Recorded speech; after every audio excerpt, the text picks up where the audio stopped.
காஞ்சிபுரத்துக்கு நிறைய பெருமைகள். சிவபெருமான் இருக்கிற காஞ்சிக்கு சைவ காஞ்சின்னு பேரு. அது ஏகாம்பரேஸ்வரர் கோயில். இந்த பக்கத்திலே அம்பாள் காமாட்சி இருக்கிற பகுதி அது சாக்த காஞ்சி, சாக்தத்துக்கு உரிய ஸ்தலம். குமரகோட்டத்திலே முருகப்பெருமான் இருக்கிறார், கௌமார காஞ்சி. ஒரு பக்கம் சமணர்கள் இருந்தார்கள், சமண காஞ்சி. பௌத்தர்கள் இருந்த பகுதி பௌத்த காஞ்சி. வரதராஜ பெருமாள் அருள் பொழியும் பகுதி வைஷ்ணவ காஞ்சி. காஞ்சி சங்கரமடம் இருக்கக்கூடிய பகுதி சங்கர காஞ்சி. காஞ்சிபுரத்துக்கு அவ்வளவு பெருமை. பழைய காலத்திலே சொல்லுவார்கள், புஷ்பேஷு ஜாதி புருஷேஷு விஷ்ணு நாரீஷு ரம்பா நகரீஷு காஞ்சி. மலர்களில் சிறந்தது ஜாதி மல்லிகை, ஆண்களில் சிறந்தவர் திருமால், பெண்களில் சிறந்தவள் ரம்பை, ஊர்களில் சிறந்தது காஞ்சிபுரம். வடமொழி சுலோகம் இப்படி சொல்லும். காஞ்சிபுரத்துக்கு பெருமை சேர்த்தவர் காஞ்சி பரமாச்சாரிய சுவாமிகள். அவருடைய வாழ்க்கை நிகழ்ச்சிகளை நாம் அங்கொன்றும் இங்கொன்றுமாக தொடர்ந்து சிந்தித்து கொண்டிருக்கிறோம். அவர் சித்தர் என்பதற்கு அடையாளங்களை மட்டும் நாம் சிந்தித்து கொண்டிருக்கிறோம். ஒருமுறை காஞ்சி பரமாச்சாரியாரிடத்திலே பணியாற்றிய ஒருவர் அவரிடத்திலே வந்து கைகளை கட்டி கொண்டு நிற்கிறார். பரமாச்சாரியார் அப்படி நிமிர்ந்து பார்க்கிறார். இன்றைக்கு நான் என்னுடைய மகள் வீட்டுக்கு போக வேண்டும், 2 நாள் விடுமுறை தாருங்கள். காஞ்சி பரமாச்சாரியார் அப்படியே பார்க்கிறார். எங்கே போகணும்? என்னுடைய பொன் ஆத்துக்கு போக வேண்டும். பரமாச்சாரியார் கூறுகிறார், வேண்டாம், உன்னுடைய மகன் வீட்டுக்கு போ, உன் பிள்ளை ஆத்துக்கு போ. சொல்லியாச்சுன்னா அப்புறம் மீற முடியாது. குரு வார்த்தைக்கு மறுவார்த்தை கிடையாது. சொன்னபடி அந்த பெரியவர் மகள் வீட்டுக்கு போகாமல் மகன் வீட்டுக்கு போய்விட்டார். அந்த மகன் யாரு தெரியுமா? திருச்சிராப்பள்ளி தேசிய கல்லூரியில் தமிழ் துறையிலே தலைவராக இருந்த பெருஞ்சான்றோர், கம்பனையும் சேக்கிழாரையும் எழுத்தெண்ணி படித்தவர் பேராசிரியர் ராதாகிருஷ்ணன். அவருடைய அப்பாவை பற்றி நான் சொல்லி கொண்டிருக்கிறேன். அந்த புண்ணியவான் தன் பிள்ளை ராதாகிருஷ்ணன் வீட்டுக்கு போய்விட்டார். அங்கே போய் எல்லாம் சொல்கிறார். நான் மகள் வீட்டுக்கு போகலாம் என்றேன், பரமாச்சாரியார் உன்னுடைய பிள்ளை ஆத்துக்கு போ என்று இங்கே அனுப்பினார், இங்கே வந்து விட்டேன். சரி, அன்னைக்கு ராத்திரி படுத்தார், தூங்கினார். மறுநாளைக்கு காலையில் அவருடைய ஆன்மா ஆண்டவனை சென்று அடைந்து விட்டது. மகள் வீட்டில் இறந்திருந்தால் திரும்ப மகன் வீட்டுக்கு கொண்டு வர வேண்டும். மகன் வீட்டுக்கு போ என்று பரமாச்சாரியார் சொன்னது இப்பொழுதுதான் எல்லோருக்கும் தெரிகிறது. இன்னொரு நிகழ்ச்சி, ரொம்ப முக்கியமான நிகழ்ச்சி. கரூர்னு ஒரு ஊர், நம்ம திண்டுக்கல்லுக்கு பக்கத்தில். சதாசிவ பிரம்மேந்திராளுடைய சமாதி அங்கே இருந்து ஒரு 10-15 கிலோமீட்டரில் நெரூரில் இருக்கிறது. இந்த கரூர்ல ஒரு பெரியவர் ராமநாத கணபாடிகள்னு பேர். இந்த வேதத்தில் கணம் பாடுவது ரொம்ப கஷ்டம். கணம் என்பது அந்த வேதத்திலே மிக கடினமான ஒன்று. அதை தெரிந்தவர்கள், அதை சொல்லக்கூடியவர்கள் கணபாடிகள் என்பார்கள். இப்போ அவங்கள்லாம் ரொம்ப குறைஞ்சு போயிட்டாங்க. கணபாடிகள்ல ஒருத்தர் ராமநாத கணபாடிகள், அவருடைய மனைவி தர்மாம்பாள். இந்த 2 பேருக்கும் ஒரு பெண் குழந்தை. அந்த பெண் குழந்தைக்கு காமாட்சின்னு பேர். குழந்தையை காமாட்சி மாதிரியே வளர்த்தார்கள். கல்யாணம் பண்ணணும். கணபாடிகளிடத்திலே வேதம் இருந்தது, நிறைய செல்வம் கிடையாது. எப்படியும் கல்யாணத்துக்கு ஒரு 20,000 ரூபாயாவது வேணும், ஒரு தாலி வேணும், புடவை வேணும், சட்டை வேணும், மாப்பிள்ளைக்கு சிலது எடுத்து வைக்கணும். அவ்வளவுக்கு நம்ம எங்க போறது? ரொம்ப வருத்தப்பட்டார்கள் கணவனும் மனைவியும். அந்த மனைவி தர்மாம்பாள். அந்த அம்மா தெளிவா சொன்னாள், பரமாச்சாரியாரை போய் பாருங்கள், ஏதாவது வழிகாட்டுவார். பல பேருக்கு கருணை கடலாய் இருப்பவர் காஞ்சி பரமாச்சாரியார் சந்திரசேகரேந்திர சரஸ்வதி சுவாமிகள். பெரியவாகிட்ட போங்கோ, நல்ல வழி காட்டுவார். இந்த புண்ணியவான் கரூர் ராமநாத கணபாடிகள் அங்கிருந்து புறப்பட்டு காஞ்சிபுரத்துக்கு வந்துட்டார். பரமாச்சாரியார் காலில் விழுந்தார். சொல்லணும், பொண்ணுக்கு கல்யாணம் பண்ணணும், பணம் வேணும்னு கேட்கணும். கேட்கறதுக்கு முன்னாலே பரமாச்சாரியார் இவர்கிட்ட பேசினார். உனக்கு ஒரு அசைன்மெண்ட் வச்சிருக்கேன்னு தெரியுமோன்னார். அசைன்மெண்ட்னா ஒரு வேலை கொடுக்க போறேன். இவர் பெரியவா சொன்னா தெரிஞ்சுக்கிறேன். கடையநல்லூருக்கு போ, பெருமாள் கோயில் இருக்கு, 6 நாள் பாகவதம் சொல்லு, மடத்துல செலவுக்கு பணம் வாங்கிக்கோ. அவர் சொல்ல வேண்டியதை சொல்றதுக்கு முன்னாலே பரமாச்சாரியார் இவருக்கு ஒரு வேலை கொடுத்து விட்டார். ராமநாத கனபாடிகள் 100 ரூபாயை வாங்கிக்கிட்டு புறப்பட்டு நேர கடையநல்லூருக்கு போயிட்டார். கடையநல்லூர்ல பெருமாள் கோயில், அங்கே உட்கட்சி பிரச்சனை, நிர்வாகிகளுக்குள்ளே ஏதோ சண்டை. இவர் பேச ஆரம்பிச்சாரா, ரொம்ப குறைவான கூட்டம். ஒரு 5 நாள் 6 நாள் சொன்னபடி பேசிவிட்டார். பேசிட்டு வெளியில வரணும். ரொம்ப குறைவான கூட்டம். 30 ரூபாய் சன்மானம் கொடுத்தார்கள். டிக்கெட்டுக்குன்னு ஒரு 2.25 ரூபாய் கொடுத்தார்கள். வாங்கிக்கிட்டு வந்துட்டார். ரொம்ப கோபம். வீட்டுக்காரி நம்மளை சும்மா விட மாட்டான். நேர பரமாச்சாரியார்கிட்ட வந்தார். காலில் விழுந்து கும்பிட்டார். பரமாச்சாரியார் கேட்டார், நீ பாகவதன் சொன்னதை எத்தனை பேர் கேட்டார்கள்? கனபாடிகளுக்கு மனசுல வருத்தம். சொல்லவும் வேணும், ஆனா சொல்லவும் முடியாது. அழகா சொன்னார், பெருமாளையும் தாயாரையும் சேர்த்து 6 பேர் கேட்டார்கள். அப்போ மிச்சம் 4 பேர், பெருமாளும் தாயாரும் சேர்த்தா 6 பேர். உடனே இவர் சொல்றார், ராமநாதா நீ ரொம்ப கொடுத்து வச்சவன்டா. ஆனானப்பட்ட தட்சிணாமூர்த்தி உபதேசம் பண்ற பொழுது அவருக்கே 4 பேர் தாண்டா கிடைச்சாங்க. உனக்கு 6 பேர் கிடைச்சா நீ ரொம்ப புண்ணியம் பண்ணவன். இவருக்கு எப்படி இருக்கும்? வீட்டில் கல்யாணத்துக்கு பொண்ணு நிற்கிது, அதுக்கு பணம் வேணும், கேட்க வந்தேன். இவர் என்னடான்னா இப்படி பண்ணிவிட்டாரே, என்னன்னு புரியலையே. இந்த திருவிளையாடலை யாரு சொல்ல முடியும்? சரி, இந்த உனக்கு கொஞ்சம் பணம் தர சொல்றேன், வாங்கிக்கோ. மடத்திலிருந்து 1000 ரூபாய் கொடுத்தார். பெரிய தொகை. இவருக்கு தேவை 15,000க்கு மேல. இந்த 1000 கொண்டே வச்சு என்ன செய்யறது? யானை பசிக்கு சோளப்பொறி மாதிரி இல்லை. பேசாம ஒன்றும் சொல்லாம வாங்கிக்கிட்டு வீட்டுக்கு போறார். மனைவி நம்மளை ஒரு வழி பண்ணிடுவா. வீட்டுக்கு போனா மனைவி அப்படி வரவேற்கிறாள். வரவேற்று உட்கார வச்சு காப்பி கொடுத்து, உங்களுக்கு தெரியுமோன்னா. இவர் என்னன்னு கேட்டார். பக்கத்து வீட்டு டாக்டர் பரமாச்சாரியார் கொடுத்தார்னு சொல்லி நிறைய கொடுத்து விட்டுருக்கார். என்ன உள்ள வச்சிருக்கேன், வந்து பாருங்கோ. பூஜை அறைக்கு போனா பெரிய தாம்பாளம், பட்டு புடவை, பட்டு வேஷ்டி, பட்டு சட்டை, மேல 15,000 ரூபாய் பணம், தங்கத்தில தாலி எல்லாம் பரமாச்சாரியார் கொடுக்க சொன்னார்னு டாக்டர் கொண்டாந்து கொடுத்திருக்கார். நான் கேட்கவே இல்லையே. அதுதான் கடவுள். கேட்காமலே தெரியும். தாய் பால் நினைந்து ஊட்டுவது போலே பரமாச்சாரியார் யார் யாருக்கு எது தேவையோ அதை அவர்கள் கேட்காமலே கொடுத்தவர். அதனாலே தான் அவரை சித்தர்கள் வரிசையில் சேர்க்கிறேன். சித்தர்களுக்கு முன்னால் சென்று வழிபட்டால் போதும். உங்களுக்கு எதை கொடுத்தால் நல்லதோ அதை அவர்கள் கொடுப்பார்கள்.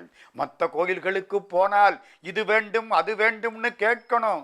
மதுரை மீனாட்சிட்ட போனா கேட்க வேண்டாம், நின்னா போதும். உங்களுக்கு என்ன வேண்டும் அது உங்களுக்கு தரப்படும். இப்படிப்பட்ட வாழ்க்கை காஞ்சி பரமாச்சாரியாருடைய வாழ்க்கை. அவருடைய தூய்மைக்கு ஒரு எடுத்துக்காட்டு சொல்கிறேன். மனத்திலே தூய்மை, உடம்பிலே தூய்மை, சாப்பாடு கூட மிக மிக மிக குறைவு. அரிசி அதை பொரியாக்கி அதை பொடியாக்கி 3 கவளம், அவ்வளவுதான் சாப்பாடு. சாப்பாட்டுக்கு முன்னாலையா பின்னாலையான்னு கேட்கப்படாது. சாப்பாடே அவ்வளவுதான், 3 கவளம் உலகம் வாழ்வதற்காக. இதுல ஏகாதசிக்கு பட்டினி, சிவராத்திரிக்கு பட்டினி, பட்டினி கிடந்த நாட்கள் அதிகம். மோனம். அப்படி ஒரு செய்தி நடந்தது. ஒரு முறை ஒரு பொண்ணு, அந்த பொண்ணுக்கு 8 வயசு. இந்த 8 வயசு பொண்ணு பரமாச்சாரியாரை வந்து பார்த்து காலில் விழுந்து கும்பிட்டுது. பக்கத்தில் வந்து கும்பிட்டுது. ஜடையில இந்த தாளம்பூ போட்டு பின்னி இருக்கா. இந்த பொண்ணு வேகமா கும்பிட்டதுல ஜடை வந்து சாமி காலில் பட்டுருச்சு. காஞ்சி பரமாச்சாரியாருடைய காலில் அந்த பாதத்தில் பற்றுச்சு. அவ்வளவுதான். 45 நாட்கள் பஞ்சாக்கினி தவம் இருந்தார். அது என்ன பஞ்சாக்கினி தவம்? 4 பக்கமும் நெருப்பை வச்சு மேலே சூரிய வெளிச்சம், நெருப்பு, 5 நெருப்புக்கு நடுவில் தவங்கிடந்தார். கிட்டத்தட்ட 45 நாட்கள். யாராவது இப்படிப்பட்ட ஞானிகளாக, இப்படிப்பட்ட தவம் செய்யக்கூடியவர்களாக இருக்க முடியுமா? பரமாச்சாரியார் 20ஆம் நூற்றாண்டில் இப்படி தவம் செய்த புண்ணியவான். நிறைய நிகழ்ச்சிகள், நான் சுருக்கி சிலவற்றை மட்டும் சொல்கிறேன். பாலகிருஷ்ண ஜோஷின்னு ஒருத்தர், குஜராத்தி பிராமணர், சாதாரணமான வாழ்க்கை. சாமியை பார்க்கணும்னு ஆசைப்பட்டார். அங்கிருந்து புறப்பட்டு காஞ்சிபுரத்துக்கு வந்துட்டார். சாமி காலில் விழுந்தார், கும்பிட்டார். நான் போக மாட்டேன், இங்கே இருக்கிறேன்னார். சாமி நீ போன்னார். கேட்கல. 2 நாள், 3 நாள், 4 நாள் காத்து கிடந்தார். பரமாச்சாரியார் அனுகிரகம் செய்தார். சரி, மடத்தில் இரு. அன்னைக்கு அவரை கூப்பிடுறார். ராத்திரி எங்க படுத்து கிடப்ப? மடத்தில். இங்கே தான் படுத்து கிடக்கிறேன். வேண்டாம், நான் ஒரு இடம் காட்டுறேன், அங்கே வந்து படு. எங்கே? அடுப்பு மூட்டுறாங்கல்ல, அந்த அடுப்புக்கு பக்கத்தில் ஒரு மேடை, அந்த மேடையில் போய் படுத்துக்கோ. இங்கே எல்லாம் வேண்டாம். அவருக்கு ஒன்றும் புரியலை. நம்மளை மட்டும் தனியாக அடுப்புக்கு பக்கத்தில் ஒரு மேடையில் படுக்க சொல்கிறாரே, ஏன் என்னமும் தப்பு பண்ணிட்டோமா? இல்லை நம்ம வெளியூரில் இருந்து, வடநாட்டிலேருந்து வந்த பிராமணன் அப்படிங்கிறதுனால நமக்கு இப்படிப்பட்ட ஒரு மரியாதையா? சாமி சொல்லிவிட்டார், என்ன பண்ணுறது? ராத்திரி போய் படுத்துட்டார். மறுநாள் மனசு தாங்கலை. சாமி காலில் விழுந்து அழுதார். சாமி சிரிச்சார். என்ன மட்டும் தனியாக அந்த அடுப்படிக்கு பக்கத்தில் படுக்க சொன்னீங்களே, ஏன் சாமின்னு. சாமி என்ன பண்ணார் தெரியுமா? அவருடைய காலில் இருந்த உடை, காவி உடை, அதை லேசா அப்படி மேலே தூக்கி காட்டினார். சாமி கால் முழுக்க கொசுக்கடி பட்டையா இருக்கு. பரமாச்சாரியார் காலில் அவ்வளவு கொசுக்கடி. திரும்பினார். இங்கே கொசுக்கடி அதிகம், உனக்கு பழக்கம் இல்லை, எங்களுக்கு பழகி போச்சு. கொசுக்கடி இல்லாத இடம் அந்த அடுப்பு, அடுப்புக்கு பக்கத்தில் உள்ள மேடை, அந்த வெப்பத்தினாலே கொசு அங்கே வராது, நீ கஷ்டப்படக்கூடாதுன்னு அங்கே படுக்க சொன்னேன். எப்படி இருக்கும்? ஒரு தாய் தன் பிள்ளைக்கு கருணை காட்டுவது போலே காஞ்சி பரமாச்சாரியார் கருணை காட்டினார். கண்ணீர் வந்தது பாலகிருஷ்ண ஜோஷிக்கு. கொஞ்ச காலம் அங்கே இருந்தார். புறப்பட்டார். வடநாட்டுக்கு போனார். வியாபாரம் செய்தார். தொழில் துலங்கிற்று. நல்ல லாபம். வைர வியாபாரம் செய்தார். பரமாச்சாரியாரை நினைத்து வாழ்க்கையில் முன்னேறினார்.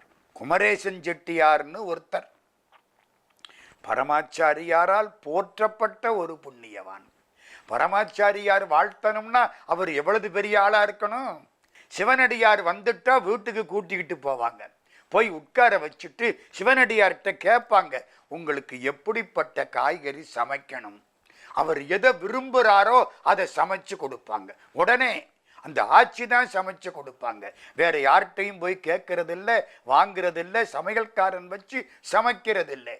ஆண்டவனுக்கும் அடியார்களுக்கும் பிட்சை இடும் பொழுது நாம் தான் சமையல் தூய்மையாக பண்ண வேண்டும். அந்த ஆட்சி சமையல் பண்ணுவாங்களாம். எல்லா காய்கறியும் வச்சிருக்கிறாங்க, கீரை போட்டிருக்காங்க. அடியார்கள்ட்ட கேட்டு அவர்களுக்கு எது விருப்பமோ அதை தயாரித்து அவர்கள் விரும்பியதை அவர்களுக்கு இடுவார்கள். இதை விடாமல் கணவனும் மனைவியும் செய்து வந்தார்கள். இந்த அன்னதானம் நீண்ட காலம் நடந்தது. 1938 ஒட்டி கும்பகோணத்தில் நடந்த நிகழ்ச்சி இது. அந்த 2 பேரும் கடைசியில் என்ன ஆனார்கள் தெரியுமா? ஒரு சிவராத்திரி அன்றைக்கு சிவபெருமானை கும்பிட்டார்கள், வழிபட்டார்கள். அதோடு 2 பேருடைய ஆன்மாக்களும் சிவபெருமான் திருவடியை அடைந்து விட்டன. கடைசி காலத்திலே இந்த வாய்ப்பு கிடைக்குமா? கல்லாப்பிழையும் கருதாப்பிழையும் கசிந்துருகின் இல்லாப்பிழையும் நினையாப்பிழையும் நின் அஞ்செழுத்தை சொல்லாப்பிழையும் துதியாப்பிழையும் தொழாப்பிழையும் எல்லா பிழையும் பொறுத்தருள்வாய் கட்சி ஏகம்பனே என்று நாம் வேண்டுகிறோம். பகவான் அவர்களுக்கு அந்த வாழ்க்கையை கொடுத்தார். கையுந்தொழப் பண்ணி அஞ்செழுத்து ஓதவும் கற்பியுமே என்று பட்டினத்தார் பாடியது போலே அவர்கள் வாழ்க்கையில் கடைசியில் அந்த நிகழ்ச்சி நடந்தது. சிவராத்திரி அன்றைக்கு 2 பேரும் ஆண்டவன் திருவடியை அடைந்து விட்டார்கள். பரமாச்சாரியார் இதை பல பேருக்கு சொல்லி இருக்கிறார். இன்னொரு நிகழ்ச்சி, 3 கலெக்டர்கள் பரமாச்சாரியாரை பார்க்க வேண்டும் என்று ஆசைப்பட்டார்கள். 3 பேரும் காரில் வந்தார்கள். காரை வெளியில் நிறுத்திவிட்டு இந்த 3 கலெக்டர்களும் மாவட்ட ஆட்சியாளர்கள் உள்ளே வந்தார்கள். நிறைய பழம் கொண்டு வந்து பரமாச்சாரியாருக்கு முன் வைத்தார்கள். பரமாச்சாரியார் 3 பேரையும் பார்த்தார், ஆசீர்வாதம் பண்ணினார். பேசவே கிடையாது, மௌனம். அந்த பார்வை பட்டாலே போதும். கொஞ்ச நேரம் ஆச்சு. வெளியில இருந்த டிரைவர்கள் ஒருத்தரோட ஒருத்தம் பேசிக்கிறான். ஒரு டிரைவர் சொல்றாரு, உங்க ஐயா உள்ள வந்திருக்காரு, நான் இதுவரைக்கும் போய் பார்த்ததே இல்லை, இந்த காஞ்சி பெரியவரை பார்க்கணும்னு ஆசைப்படுறேன். நம்ம தான் வெளியே இல்லை நிற்க முடியும், நம்ம எங்கே உள்ளையா போக முடியும்? ஒவ்வொரு டிரைவரும் 3 பேரும் ஆளாளுக்கு பேசிக்கிறாங்க. இது இங்கே. அங்கே அவங்க பரமாச்சாரியார்கிட்ட உட்கார்ந்து இருக்கிறாங்க. பேசாம இருந்த பரமாச்சாரியார் அப்படி திரும்பினார். 3 பேரும் எதுல வந்தீங்க? கார்ல வந்தோம். அந்த டிரைவர் இருப்பானே, ஆமா, வர சொல்லுங்கள். 3 கலெக்டரும் எந்திரிச்சு ஓடுறாங்க டிரைவரை கூட்டிக்கிட்டு வர்றதுக்கு. 3 டிரைவரும் ஓடி வந்து காலில் விழுந்தார்கள். இவங்க கொடுத்த பழங்கள்ல ஆப்பிள் பழத்தையும் அன்னாசி பழத்தையும் ஏதோ ஒன்று எடுத்து பரமாச்சாரியார் அவங்க 3 பேருக்கும் பிரசாதமா கொடுக்கிறார். இந்த கருணை வேற எங்கேயாவது பார்க்க முடியுமா? அவர்கள் வந்து காத்து கிடந்தார்கள். மாவட்ட ஆட்சியாளர்கள். டிரைவர் நினைச்சார், உடனே காட்சி, என்னை எப்பொழுது நினைக்கிறாயோ அங்கே உனக்கு காட்சி கிடைக்கும். டிரைவர் நினைச்சது எப்படி பரமாச்சாரியாருக்கு தெரியும்? அதனால் தான் சொன்னேன், அவர்கள் பரமஞானிகள், சித்தர்கள். இதே மாதிரி இன்னும் பல நிகழ்ச்சிகள் நடந்திருக்கின்றன. இன்னொரு நிகழ்ச்சி, பரணிதரன் என்று ஒருவர், நிறைய இலக்கியங்கள் படித்தவர், எழுதியவர். திருவண்ணாமலை பெருமையை அருணாசல மகிமை என்று எழுதி வெளியிட்டவர். பரமாச்சாரியாருடைய பரம பக்தர். அவரிடத்திலே ஒரு நிகழ்ச்சி நடந்தது. காஞ்சிபுரத்திலே அந்த காலத்திலே சேஷாத்திரி சுவாமிகள் சின்ன குழந்தையா இருந்த பொழுது ஒரு நிகழ்ச்சி நடந்தது. சேஷாத்திரி சுவாமிகளுடைய அம்மாவுக்கு மரகதம்னு பேரு. அந்த அம்மா சேஷாத்திரி சுவாமிகள் 2 வயசு குழந்தையா இருந்த பொழுது அந்த குழந்தையை இடுப்பில் வைத்து கொண்டு வரதராஜ பெருமாள் கோயிலுக்கு திருவிழா பார்க்க போனாள். வரதராஜ பெருமாள் கோயில்ல திருவிழா நடந்தது. இந்த குழந்தை எல்லாத்தையும் அப்படி பார்த்துக்கிட்டே வந்தது. ஒரு கடையில நிறைய அற்புதமான விக்கிரகங்கள் வைத்திருந்தார்கள். இந்த குழந்தை பார்த்தது, ஆசைப்பட்டது. அம்மா ஒன்று வாங்கி தர்றியா? மரகதம் சொன்னாள், நம்மளால இதெல்லாம் வாங்குறதுக்கு முடியாதப்பா. அந்த கடைக்காரன் பார்த்தான், ஓடி வந்தான். தாயே, இந்த குழந்தை என்ன கேட்குது? ஏதோ ஒரு பொம்மை கேட்குது, உள்ள வர சொல்லு தாயே, கிருஷ்ணன் மாதிரி இருக்கிறான், உள்ள வர சொல்லு. சேஷாத்திரி சுவாமிகளுக்கு 2 வயசு. உள்ளே போறார். அப்படியே கையை விட்டு தொழாவினார். ஒரு பெரிய மூட்டை, அதிலே வெண்ணெய் கண்ணன், நவநீத கிருஷ்ணன். இந்த வெண்ணெய் கண்ணன் மிக அழகாய் இருக்கிறான். அதை எடுத்துட்டார். எடுத்த உடனே கடைக்காரன் சொன்னா, குழந்தை நீ எடுத்துக்கிட்டு போ, பணம் ஒன்றும் தர வேண்டாம். வீட்டுக்கு வந்தாச்சு. மறுநாள் காலை கடைக்காரன் வீட்டுக்கு வந்துட்டான். இந்த அம்மாவுக்கு ஒன்றும் புரியலை. பணம் கேட்பானோ, தப்பா போச்சே, நேற்றுக்கு வாங்கினது. கடைக்காரன் வந்து கேட்குறான், அந்த குழந்தை எங்க தாயி? அந்த குழந்தை அந்த விளையாடுது. ஓடி வந்தான். கடைக்காரன் காலில் விழுந்தான். அந்த குழந்தை கையை தொட்டு ஒத்திக்கிட்டான். இந்த குழந்தை பேர் என்ன? சேஷாத்திரி. இல்லை, தங்கக்கை சேஷாத்திரி, தங்கக்கை சேஷாத்திரி. என்னையா சொல்ற? நேத்திக்கு இந்த குழந்தை கையை வச்சு கொஞ்சம் கொஞ்சமா தடவிச்சா, நான் 300 பொம்மை கொண்டாந்தனா, ஒரே நாளையில 300 பொம்மையும் வித்து போச்சு. இல்லைன்னா 5-6 மாசம் ஆகியிருக்கும். இந்த கை தங்க கை, தொட்டது துலங்கும், தொடர்ந்தது சிறக்கும் தாயே இந்த குழந்தை தங்க கை சேஷாத்திரி. அது என்ன விக்கிரகம்?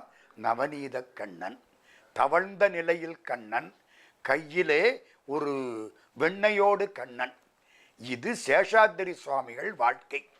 பரமாச்சாரியார் பரணிதரனிடத்திலே சொல்கிறார், அந்த வெண்ணை கண்ணன் சிலை இப்பொழுது எங்கே இருக்கிறது, தேடி கண்டுபிடி. பரணிதரன் தேடுகிறார், தேடி கண்டுபிடிக்க வேணும்னு நினைக்கிறார். தேடி கண்டுபிடித்தாரா? கூடிய விரைவில் நாம் அதை அறிந்து கொள்வோம்.